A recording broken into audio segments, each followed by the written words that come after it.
Ассалаумағалейкум ардақты ағайын. Осы аптада елдің ертеңін айқындайтын президент сайлауы өз мәресіне жетті. Жұрттың назар сайлауға ауып жатқанда біздегі білді министрліктер бюджеттің ақшасын оңды-солды шашып, бұқараның ашуына тиюді тоқтатар емес. Ендеше жемқорлық жайлаған қоғаммен қымбатшылық титықтатқан ағайынға анығын айту үшін бағдар жобасы жалғасын табады.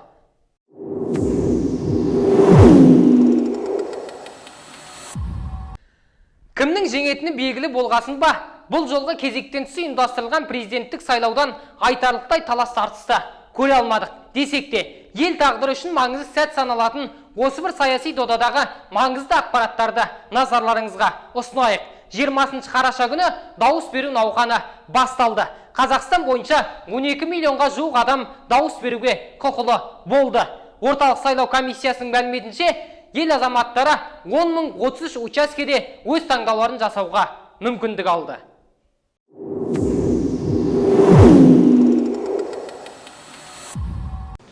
Тойдың болғаннан болатысы қызық демекші, дәл сол сайлау күні Астана мен Алматы қалаларында сайлауға қарсы шыққан, оның өткізілуіне наразылық танытқан бір топ белсенділер құрықталды. Олардың арасында Оян Қазақстан белсенділері мен тіркелмеген демпартия өкілдері бар. Ол аз десеңіз, әлеуметтік желілердің ленталары дауыс берген азаматтардың суреттерімен толып кетті. Саясаткер Дос Көшім айтпақшы, бұл жолғы сайлауда кімнің екінші орын алатындығы баршамызға қызық болды. Хош, алдағы 7 жылда елді кімнің басқаратындығы белгілі болған президенттік сайлаудың нәтижесі жарияланды. Мұқият қараңыздар. Орталық сайлау комиссиясының мәліметіне сәйкес, Қазақстанда 8.299.501 адам дауыс берген. Ең төменгі көрсеткіш республикалық маңызы бар 3 қалада тіркелді. Алматы қаласы 28.172%, Астана қаласы 48.160%, Шымкент қаласы 59.179% нәтиже көрсетті. Сайлау қорытындысы жарияланбай жатып, ел арасында кандидат аталған президентке үміткерлер Тоқаевты құттықтап үлгерді. Дауыс беруге келгендердің қатарында Нұрсұлтан Назарбаев та бар. Көптен бері көрінбей кеткен экс-президент дауыс бергеннен кейін журналистердің сұрағына жауап берді. Ол ұлттық қауіпсіздік комитетінің бұрынғы төрағасы Кәрім Мәсімов пен немере інісі Қайрат Сатыбалдың ісі туралы пікір білдірді. Цитата: Мәсімов ұзақ жыл менімен бірге жұмыс істеді. Бірақ Иса пайғамбар өзінің жанында сатын отырғанын білді ме? Біз Құдай емеспіз. Сол себепті соттың аяқталуын күтейік, деді ол. Ал немере інісінің ісі жайлы сауалға қайда барғанда да мәселені сот жүйесі шешеді деп жауап берді.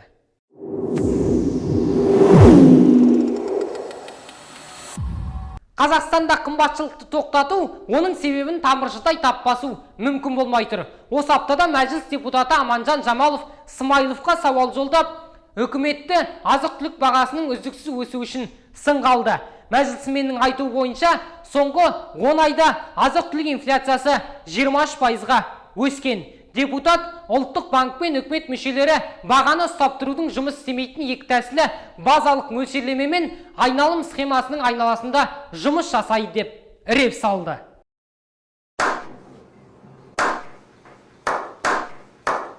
Себебі ағымдағы жылы айналым схемасына бюджеттен 86,1 миллиард теңге бөлінген. Қосымша 14,9 миллиард теңге бөлу жоспарда бар. Айта кетейік, президент шілде айында айналым схемасының жұмысына күмәнмен қараған еді.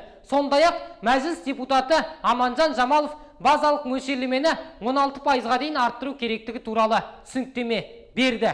Осылайша ол аспаннан киіз жауса, кедейге ұлтарақтың да бұйырмайтындығын дәйекпен дәлелдеді. Мен түсінбейтін мәселе мынау: жер көлемі бойынша 9-шы орын алатын мемлекетте азық-түліктің қымбат болуы биліктің бейшаралығы.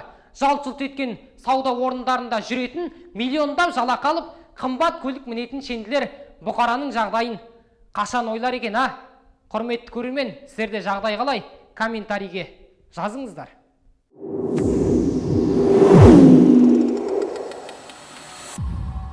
Азық-түлікті бұлай қойғанда, биыл Қазақстанда киім-кешек 15%-ға қымбаттаған. Ұлттық статистика бюросының мәліметінше, елімізде бір жылда ерлер киімі 14%-ға, әйелдер киімі 14,1%-ға, балалар киімі 17,2%-ға қымбаттаған. Алтын сандық үстінде жалаңбұт отырған қайран елім ай. Сколько можно, ёб твою мать, блядь?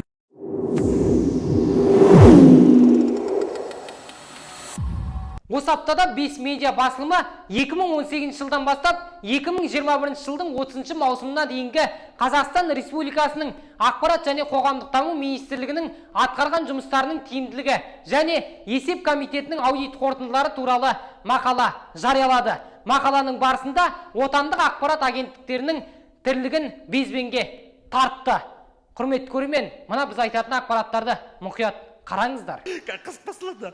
Қазақстан РТРК ақпараттық қоғамдастығы Еуразия бірінші арнасында көрсету үшін Ресей Федерациясының Еуразия арнасынан Ресей халқының жаңалықтары мен мәселесін қамтитын контентті сатып алу үшін бюджеттен 3 миллиард 897 миллион теңге төледі. Ал экс-министр Аида Балаеваның қолдауымен Никелодеон және TG арналарын қазақстандық нарыққа енгізу үшін 572 миллион қаржы жұмсаған. Ол аз десеңіз, Губка Боб мультсериалын қазақ тіліне тәржімалау үшін 252,4 миллион теңге төледі. Ал Нұрсұлтан Назарбаев туралы 240 миллион теңгеге түсірілген деректі фильм өз көрерменін таппапты. Соған қарамастан хабар агенттігі қосымша 220,7 миллион теңгеге 6 сериал түсіруге тапсырыс берген.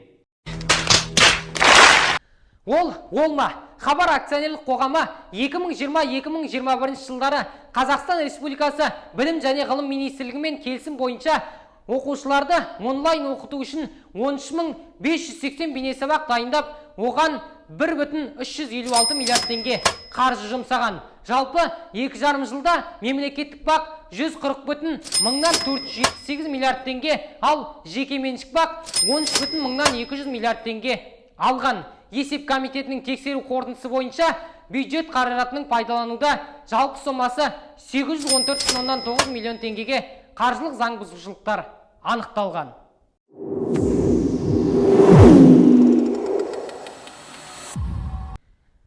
Елімізде сыбайлас жемқорлыққа қатысты жаңа заң жобасы қабылдануы мүмкін. Бұл туралы Қазақстан Республикасының сыбайлас жемқорлыққа қарсы іс-қимыл агенттігінің төрағасы Олжас Бектенов хабарлады. Ол Тенгриньюске берген сұхбатында азаматтардың кірістері мен шығыстары салыстырылатынын айтты. Мәселен, ресми жалақысы 304 мың теңгенің айналасында болатын мемлекеттік қызметкерлердің зәулім сарайларда тұруы, қымбат көліктерді мінуі секілді ақылға томпақ дүниелер орын алса, олардың кірістері мен шығыстары қаралады. Егер сол азаматтар өздерінің мүліктерін заң аясында дәлелдей алмаса, барлығы бірдей мемлекеттік бюджетке қайтарылады. Алайда бұл заң 2027 жылдың 1 қаңтарынан бастап жүзеге асырылады. Себебі азаматтардың кірістері мен шығыстарын қарау жалпыға бірдей декларацияға кірген кезде ғана жүзеге асатын көрінеді. Мемлекет басындағы арсыздар алдағы 4 жылда түгімізді қалдырмай тонап кетпейді деп сенейік. Әумин.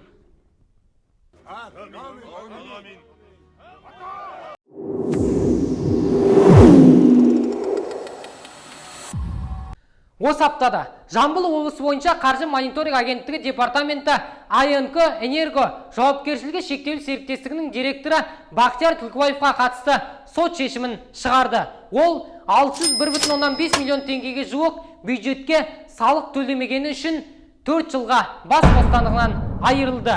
Сотқа дейінгі тергеп тексеру барысында жауапкершілігі шектеулі серіктестіктің 258,8 миллион теңге мүлкіне тыйым салынды. Салық бұл халықтың ақшасы екендігін естен шығармайық.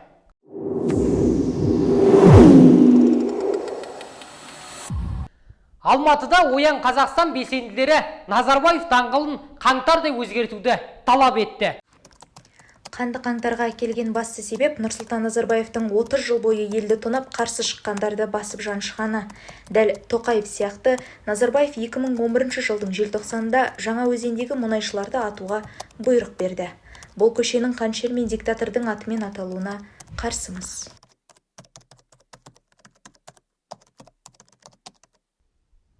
Әлгі бүлікті ұйымдастырған әріптестерге айтайық. Назарбаевтың атын көшеден алғанмен оның есімі тарихта таңбаланған тұлға. Қазақстанның тәуелсіз тарихын тәпсірлесең, тұңғыш президенттің есімін атамау мүмкін емес. Себебі Назарбаев халыққа қастық ойлаған жан емес еді. Оның жанындағы жағымпаз жандайшаптары бірегей тұлғаны бүлікшіге айналдырды. Ал әлгі әрекет құлан құдыққа құласа, құлағында құрбақа ойнайтынның кері.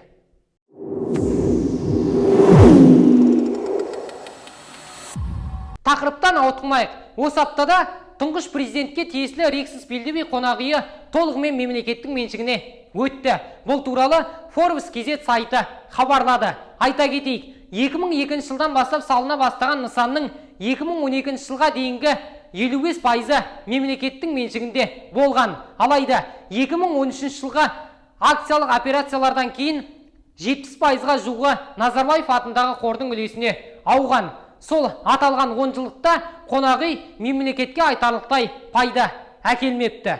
Ал бүгінде Риксос Белдеби қонақ үйі толығымен мемлекеттің меншігіне өтті. Назарбаев оны сатты ма, сыйлады ма, әзірге белгісіз.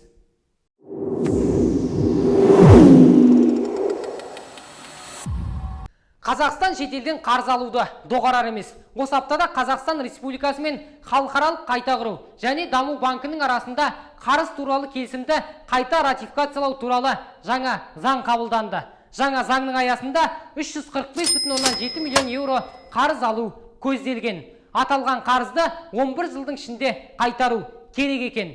Несие толығымен бюджет тапшылығын өтеуге жұмсалады деп түсіндірді премьер-министрдің орынбасары әрі қаржы министрі Ерұлан Жамаубаев. Айта кетейік, күні бүгінге дейін Қазақстанның сыртқы қарызы 164,2 миллиард долларды құрайды. Ну это пиздец какой-то просто. Ну сколько можно? Қарыз алудан алдына жан салмайтын шенділер, болашақ ұрпақтан ұялсаңдаршы. Ертең сендер орындарыңнан кеткеннен кейін Қазақстанды қарызға батырған сендерге балаларының лағнет айтатын неге ойламайсыңдар? Ең құрығанда алмақтың да салмағы бар екенін естен шығармасаңдар етті.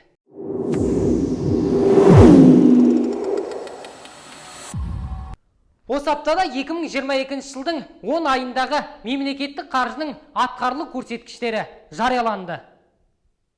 Жыл басынан бері мемлекеттік бюджетке 12 триллион 427 миллиард теңге, республикалық бюджетке 8,4 триллион теңге, жергілікті бюджетке 4 триллион теңге қаржы түскен. Аталған статистикаға сәйкес мемлекеттік бюджеттің шығыстары 96,7%-ға, республикалық бюджеттің шығыстары 98%-ға, жергілікті бюджеттің шығыстары 94%-ға атқарылды. Шамамен 10 триллион теңгеге 475 мыңнан астам мемлекеттік сатып алу рәсімдері камералық бақылаумен қамтылды. 10 айдың қорытындысы бойынша мемлекеттік органдар 300 миллиард теңгеге жуық бюджет қаражатын игермеген. Мұны қаржы министрі Ерұлан Жамаубаев айтты. Республикалық бюджеттің шығыны 14,5 миллиард теңгені құрады.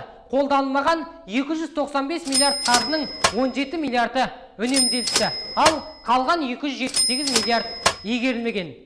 Сонда білдей бір министрліктер қора күзетіп отыр ма? Сөзін жоқ бұларға.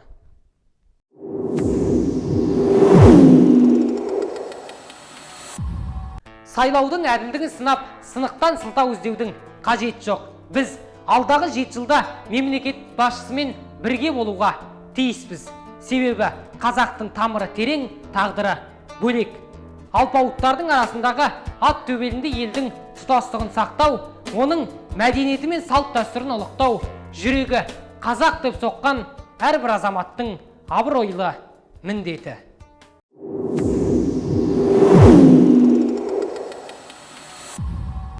Ардақтаған құрметті көрермен, осымен бағдардың апталық жолы тәмам. Бұл жолда ақиқаттың алдаспанын биік көтердік.